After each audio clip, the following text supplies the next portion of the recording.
Hey everybody, welcome to today's A Taste of Living in Charleston. This is Bobby Sheely, an 11th generation Charlestonian and your Charleston real estate specialist. Before we start getting into what we're going to talk about today, I just wanted to tell folks a little bit about me, because if you haven't watched other videos, then you don't know anything about me. I am an 11th generation Charlestonian. My family arrived in 1680, which makes me one of the first families in South Carolina. So it's hard for any other realtor to beat that, so remember that. Nobody can know Charleston better than me.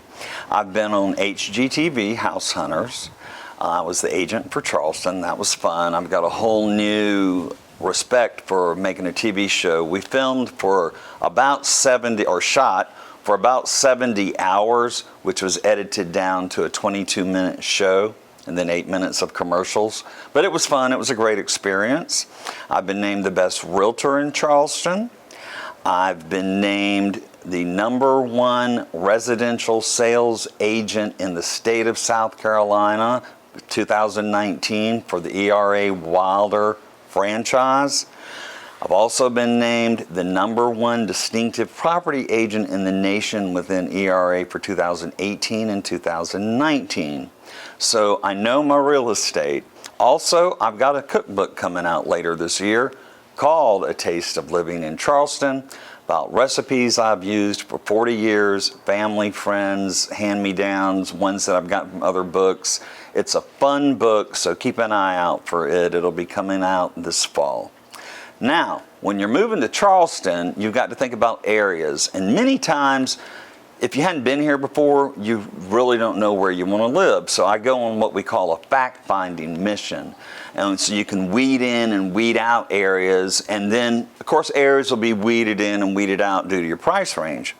So we're on the peninsula right now. So if we were to go to the east, that's Mount Pleasant. Mount Pleasant, a lot of it's on the water. Off of Mount Pleasant is Sullivans Island and Isle of Palms. Sullivans Island is one of the top most expensive zip codes in the United States. Now, I grew up over there in the 1960s. I guess I'm giving away my age. And everybody was the same. My dad was the principal of the school. We rode our bikes to school. It was an idyllic childhood.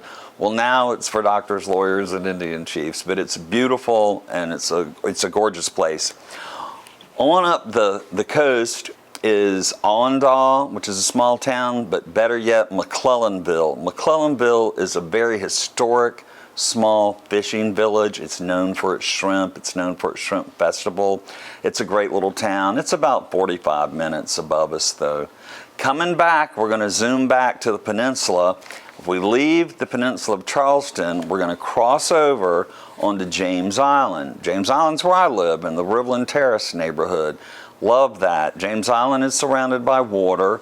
You cross James Island to get to Folly Beach. Folly Beach goes back many, many years.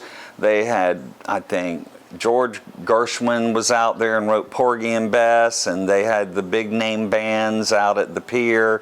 And Folly Beach is a fun, funky, eclectic place to live. But it's on the other side of, it's about a 10-15 minute drive from Charleston, but you have to go on James Island to get there. Again, you can leave James Island, cross over to Johns Island. Johns Island is rural, but really developing. But you go across Johns Island to get to Kiowa and Seabrook Islands. Both Kiowa and Seabrook are gated, and both of them very exclusive, especially Kiowa, if you've ever heard of Kiowa.